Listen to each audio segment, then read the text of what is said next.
لله الذي بحكمته تتم الصالحات وعلى آله وصحبه ومن والاه من يهد الله فلا مضل له ومن يضلل فلا هادي له أشهد أن لا إله إلا الله وحده لا شريك له وأشهد أن سيدنا محمدا عبده ورسوله رب اشرح لي صدري ويسر لي أمري واحلل عقدة من لساني يفقهوا قولي سبحانك لا علم لنا إلا ما علمتنا إنك أنت العليم الحكيم اللهم صل على سيدنا محمد وعلى آل سيدنا محمد وقال تعالى أعوذ بالله من الشيطان الرجيم بسم الله الرحمن الرحيم يا أيها الذين آمنوا اتقوا الله حق تقاته ولا تموتن إلا وأنتم مسلمون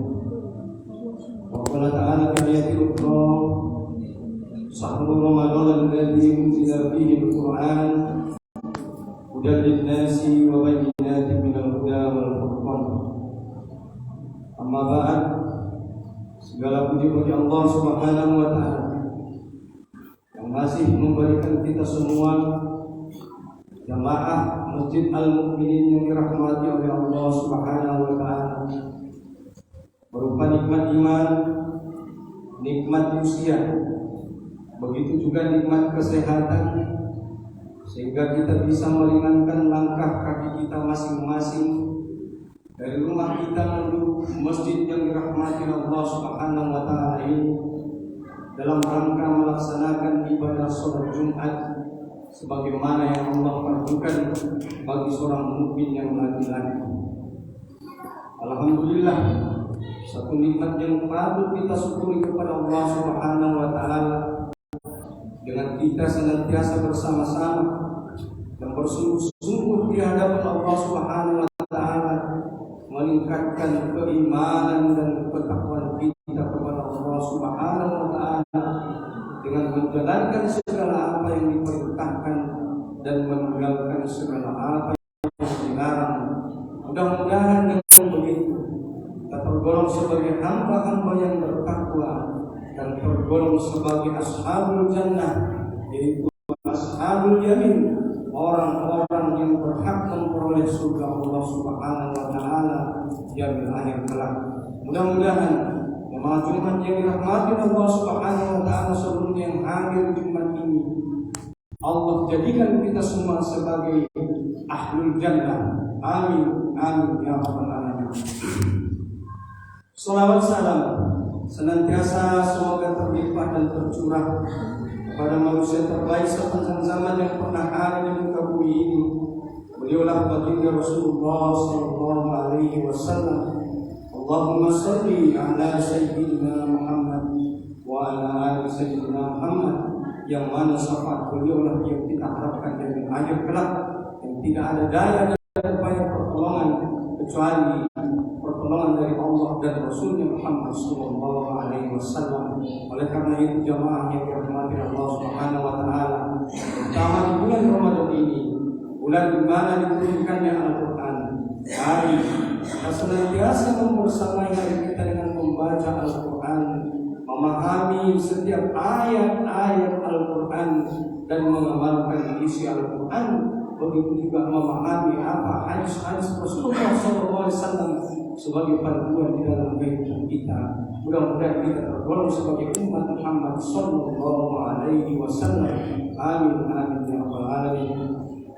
Ma'asyiral muslimin jamaah yang dirahmati Allah Subhanahu wa Ta'ala, walaupun Rasulullah Sallallahu Alaihi Wasallam telah pergi meninggalkan kita 14 abad yang lalu, hari ini jasad mulia itu telah terbaring di kota suci Madinah. Namun walaupun begitu, Rasulullah SAW yang mulia itu mengatakan kepada kita, "Ratu fikum akhrani lam tadilu abada, ya kitabullah wa sunnati Rasulullah sallallahu alaihi wasallam." Aku tinggalkan bagi kalian dua perkara. Siapa di antara umatku yang berpegang teguh kepada dua perkara itu, maka dia tidak akan pernah sesat selamanya. Itulah Al-Quran dan hadis sebagai pedoman di dalam kita menjalani kehidupan sehari-hari. Oleh karena itu, kita semestinya senantiasa selalu mengisi hari-hari kita dengan dengan membaca Al-Quran dan hadis sebagai petunjuk bagi kita untuk menjalani kehidupan kita sampai Allah memanggil kita untuk kembali pulang menghadap. Masyaallah muslimin jamaah yang dirahmati Allah Subhanahu wa taala, umat ini adalah umat yang telah dimuliakan oleh Allah Subhanahu. Umat ini adalah umat yang telah lulus dari ujian hari besarnya, yaitu hari Jumat. Kalau kita melihat Bani Israel, bagaimana Allah menguji mereka dengan hari besarnya pada hari Sabtu atau yang biasa disebut dengan hari Sabat, tetapi mereka tidak lulus terhadap ujian hari besar mereka. Tetapi umat ini, umat yang Allah muliakan ini, kita telah terbukti lulus pada hari besar kita. Apa buktinya Ustaz?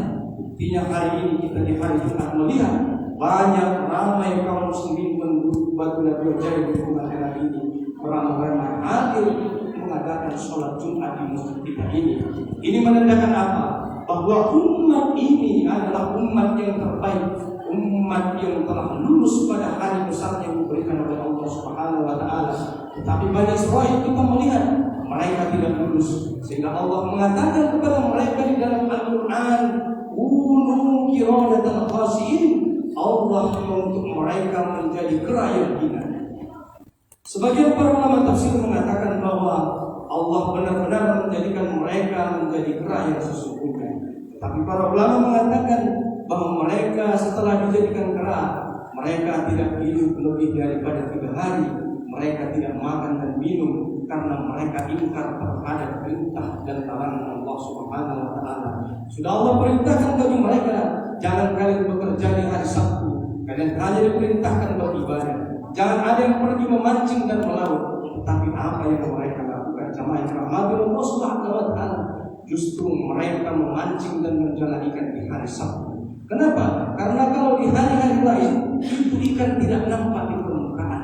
Tetapi begitu di hari Sabtu, Allah menguji mereka. Allah munculkan ikan itu banyak berenang-renang di permukaan. Lalu apa yang dilakukan oleh Bani Israil? Mereka mensiasati ayat dan perintah dari Allah Subhanahu wa taala. Mereka memang tidak memancing dan menjual ikan di hari Sabtu. Tetapi jala dan pancing itu mereka pasang di hari Jumat. Hari Jumat mereka pasang jala dan perangkap ikan. Lalu mereka ambil di hari Minggu. Begitulah mereka mensiasati ayat dan perintah Allah Subhanahu wa taala, sehingga apa akibat dari keengganan mereka menaati perintah Allah? Allah untuk mereka menjadi kera hina. Ulu qiradatan khasi'in. Oleh karena itu bersyukurlah kita jangan dirahmati Allah Subhanahu wa taala. Kita adalah umat yang telah lulus uji terhadap hari besar kita. Firman Allah mengatakan, ya ayyuhalladzina amanu ja'alu lis-salati yaumil jum'ah fas'au ila dzikrillahi wa dzarul bait. Apabila kalian telah diseru untuk melaksanakan salat Jumat, maka tinggalkanlah jual beli. Maka itulah kenapa jamaah hari ini datang ke masjid itu meninggalkan jual beli dan perniagaan untuk bertakwa di hadapan Allah Subhanahu wa taala. Masyaallah, tabarakallah. Masyaallah muslimin dirahmati Allah Subhanahu wa taala. Al-Qur'an adalah pembawa perubahan menuju kemuliaan. Bagaimana Allah mengatakan, Syahrul Ramadan alladzi unzila fihi al-Qur'an hudan lin-nas wa bayyinatin minal huda wal furqan. Bahwa bulan Ramadan adalah bulan di mana Al-Qur'an diturunkan, hudan lin-nas sebagai petunjuk bagi manusia dan penjelasan mengenai petunjuk-petunjuk itu ada di dalam Al-Qur'an, wa bayyinatin minal huda wal furqan, dan pembeda antara yang hak dan yang batil. Masyaallah muslimin jamaah yang dirahmati Allah Subhanahu wa taala, bulan ini adalah bulan di mana kita berada, bulan yang sangat dimuliakan Allah, yaitu bulan Ramadan, bulan di mana segala amal ibadah dilipat gandakan oleh Allah Subhanahu wa taala, juga menjadi bulan di mana diturunkan Al-Qur'an. Oleh karena itu, mari kita isi bulan Ramadan ini dengan senantiasa melaksanakan ibadah-ibadah yang diperlukan oleh Allah Subhanahu wa taala. Bahkan tidak cukup sampai di situ, mari kita kerjakan pula segala amal-amal yang tergolong disunnahkan oleh Allah Subhanahu wa taala. Mulai dari sholat sunnah rawatib yang menempel pada sholat fardu, sholat sunnah duha, sholat sunnah tahiyatul masjid, sholat sunnah wudu, sholat sunnah tarawih, sholat sunnah witir, begitu juga sholat sunnah tahajud. Masih muslimin dirahmati Allah Subhanahu wa taala, begitu juga kita memperbanyak infak sedekah wakaf di bulan Ramadan ini, karena Allah melipat gandakan pahala yang amal luar biasa di bulan Ramadan ini. Oleh karena itu jamaah dirahmati Allah Subhanahu wa taala, jangan pernah kita meninggalkan sholat sunnah qabliyah dan ba'diyah setelah sholat fardu. Sebagian di masjid-masjid, sholat tidak ada di masjid ini, mudah-mudahan saya perhatikan itu setelah selesai sholat sunnah fardu isya, kemudian jamaah keluar menuju halaman masjid, mereka tidak melaksanakan sholat sunnah ba'diyah sunnah. Kalau ba'diyah isya, padahal jamaah dirahmati Allah Subhanahu wa taala, pahala sholat sunnah 2 rakaat ba'diyah isya itu lebih besar daripada sholat sunnah tarawih dan zikir yang kita kerjakan selama. Sehingga apa yang dilakukan oleh kaum muslimin, mereka mengerjakan amal yang nilai ibadah pahalanya lebih kecil dan meninggalkan amal ibadah pahalanya yang lebih besar. Padahal 2 rakaat sholat sunnah ba'diyah isya lebih besar pahalanya di hadapan Allah daripada sholat sunnah tarawih dan zikir semasuk rakaat yang kita kerjakan. Oleh karena itu, jamaah masjid al-mukminin yang dirahmati oleh Allah Subhanahu wa taala, mulai malam ini setelah selesai melaksanakan sholat fardu isya, maka jangan pernah meninggalkan 2 rakaat sholat sunnah qabliyah isya. Kenapa? Karena sholat sunnah 2 rakaat qabliyah isya lebih besar pahalanya di hadapan Allah daripada sholat tarawih dan zikir serta rakaat yang kita kerjakan. Itulah kenapa kita pentingnya berilmu sebelum beramal. Penting kita berilmu sebelum beramal, agar amal-amal kita diterima oleh Allah Subhanahu wa taala. Masyaallah muslimin dirahmati Allah Subhanahu wa taala, bahwa Quran ini adalah dan linnas sebagai petunjuk bagi kita di dalam menjalani kehidupan kita sehari-hari. Oleh karena itu, kalau yang namanya petunjuk, mari kita menjadikan Quran ini sebagai rambu-rambu, sebagai petunjuk di dalam menjalani kehidupan kita sehari-hari, baik bagi diri kita pribadi, baik petunjuk untuk masyarakat maupun petunjuk bagi kita dalam bernegara. Agar apa? Agar kita menjadi la'allakum tattaqun, agar kita menjadi orang-orang yang bertakwa. Masyaallah muslimin dirahmati Allah Subhanahu wa taala, bukankah tujuan dari ibadah puasa Ramadan kita, mulai dari hari kita pertama puasa sampai nanti terakhir mungkin 29 atau 30 hari, tujuannya adalah cuma satu: bagaimana agar Ramadan ini menjadikan kita menjadi orang-orang yang bertakwa di hadapan Allah Subhanahu wa taala. Begitu juga setelah selesai dari madrasah Ramadan, diharapkan kita juga tetap senantiasa menjadi orang-orang yang bertakwa. Kalau di bulan Ramadan ini yang halal saja bisa kita tinggalkan, yang halal saja bisa kita tinggalkan, semestinya di luar Ramadan, jangankan yang halal, mestinya yang haram pun bisa kita tinggalkan. Itulah hasil daripada ibadah Ramadan kita, menjadikan kita menjadi pribadi yang bertakwa di hadapan Allah Subhanahu wa taala. Masih muslim yang dirahmati Allah Subhanahu wa taala, bukankah di dalam sehari semalam kita membacakan di dalam sehari semalam minimal 17 kali kita mengatakan di hadapan Allah Subhanahu wa taala apa yang kita minta? Kita senantiasa mengatakan ihdinas siratal mustaqim. Ya Allah, berikanlah kami petunjuk kepada jalan yang lurus. Minimal jamaah yang dirahmati Allah Subhanahu wa taala 17 kali sehari semalam kita memohon petunjuk kepada Allah Subhanahu wa taala dan mengatakan ihdinas siratal mustaqim. Ya Allah, tunjuklah kami ke jalan yang lurus. Itu menunjukkan apa jamaah dirahmati Allah Subhanahu wa taala. Kalau kita ditanya apa yang paling penting di dalam kehidupan kita, yang paling penting di dalam kehidupan kita adalah petunjuk kepada jalan yang lurus. Pertanyaannya kemudian jamaah dirahmati Allah Subhanahu wa taala, di mana kita menemukan petunjuk kepada jalan yang lurus? Maka jawaban itu Allah sampaikan berada di dalam Al-Quran surah Al-Baqarah ayat 185. Allah katakan, Syahrul Ramadan alladzi unzila fihi al-Qur'an hudan lin-nas wa bayyinatin minal huda wal furqan. Inilah Al-Quran sebagai petunjuk bagi manusia yang kita minta minimal 17 kali sehari semalam. Itu kalau ibadahnya wajib. Belum kalau kita melaksanakan ibadah yang sunnah, berapa kali kita meminta petunjuk kepada Allah Subhanahu wa taala dengan senantiasa mengatakan ihdinas siratal mustaqim. Inilah petunjuk itu, Al-Qur'anul Karim, petunjuk yang senantiasa kita minta minimal 17 kali sehari semalam. Oleh karena itu mari kita baca petunjuk itu. Kalau kita pergi ke suatu daerah yang tidak pernah atau ke suatu negara yang belum pernah kita ketahui wilayah itu, tentu kita mencari yang namanya petunjuk arah. Begitu juga kita di dalam kehidupan ini. Kenapa? Karena dengan petunjuk arah itulah kita tidak akan salah jalan dan salah arah. Oleh karena itu jemaah dirahmati Allah Subhanahu wa taala, kalau kita tidak mau kita salah arah dan salah jalan, bacalah Al-Quran itu, karena Quran itulah petunjuk bagi kita. Dan Allah Subhanahu wa taala mengatakan dalam Quran surah Al-Balad ayat 10, wa hadainahum najdain, dan kami telah menunjukkan dua jalan, yaitu jalan menuju ke surga dan jalan menuju ke neraka. Manusia itulah sendiri yang memilih mana amal-amal yang dia lakukan. Apakah amal-amal yang bisa mengantarkan dia ke surganya Allah Subhanahu wa taala, atau amal-amal yang mengantarkan kepada neraka Allah Subhanahu wa taala.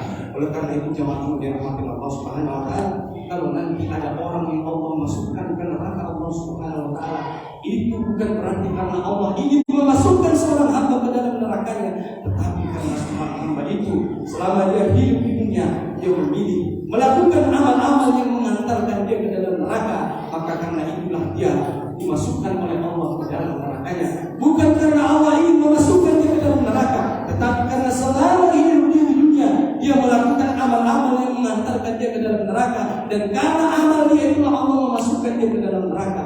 Karena itu kalau ada orang yang Allah masukkan ke dalam neraka, bukan karena Allah ingin memasukkan ke neraka, tetapi karena kesalahan dia sendirilah dalam memilih amal yang salah di dalam kehidupan ini yang menyebabkan dia mendapat murka dan neraka Allah Subhanahu wa taala. Oleh karena itu jemaah dirahmati Allah Subhanahu wa taala, mari kita memilih amal-amal yang dapat mengantarkan kita kepada surga Allah Subhanahu wa taala, dan menjauhi amal-amal yang dapat mengantarkan kita ke neraka Allah Subhanahu wa taala. Bukankah Allah mengatakan di dalam neraka itu ada satu sisaan yang paling ringan? Sisaan yang paling ringan di neraka, kata Allah Subhanahu wa taala, bagi seorang yang berdosa adalah dipakaikan dua sandal dari api neraka. Yang kalau seorang hamba yang disiksa dengan azab itu memakai dua sandal dari api neraka, maka akan menyebabkan otak seseorang meleleh. Jemaah dirahmati Allah Subhanahu wa taala, itulah seringan dengan siksa di neraka Allah Subhanahu wa taala. Pertanyaannya bagi jemaah sekalian, sanggupkah kita menerima siksaan yang begitu berat?